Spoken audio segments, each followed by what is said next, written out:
Polisi di ibu kota Korea Selatan, Seoul telah menemukan mayat wali kota Seoul, Park Won-sun setelah ia dilaporkan menghilang pada hari Kamis.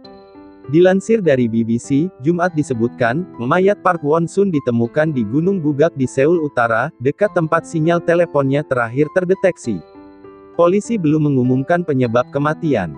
Sebelumnya seorang karyawan wanita telah mengajukan klaim pelecehan seksual terhadap Park beberapa jam sebelum dia hilang, tetapi belum ada konfirmasi bahwa ini adalah faktor penyebab kematiannya. Park tidak muncul untuk bekerja pada Kamis, dan membatalkan pertemuan dengan seorang pejabat presiden di kantor Balai Kota Seoul, Kim Ji-yeong.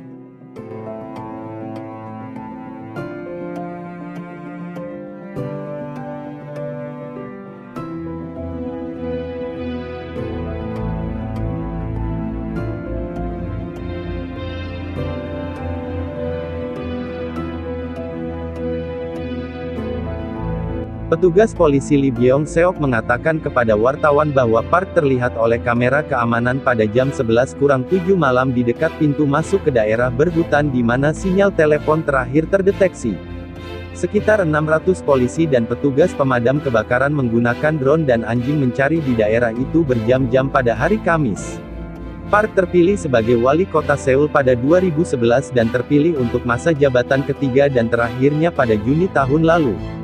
Sebagai anggota Partai Demokrat Liberal Presiden Moon Jae-in, Park dilaporkan sedang dipertimbangkan sebagai calon presiden yang berpotensi dalam pemilihan pada 2022.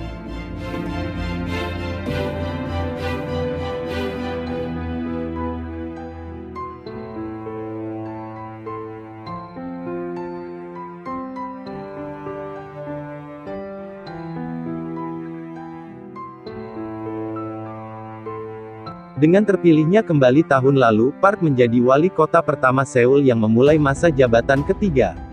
Dia telah membawa rekam jejaknya sebagai aktivis sipil dan pengacara hak asasi manusia ke dalam masa jabatannya sebagai wali kota. Park juga merupakan pengkritik ketimpangan sosial dan korupsi di Korea Selatan. Sebagai seorang pengacara, ia dianggap berjasa dengan mengamankan hukuman pelecehan seksual pertama negara itu. Park pernah bentrok dengan Presiden Park Geun-hye, secara terbuka mendukung jutaan orang yang memprotes Presiden pada tahun 2017 sebelum Presiden akhirnya didakwa dan dipenjara karena suap dan tuduhan lainnya.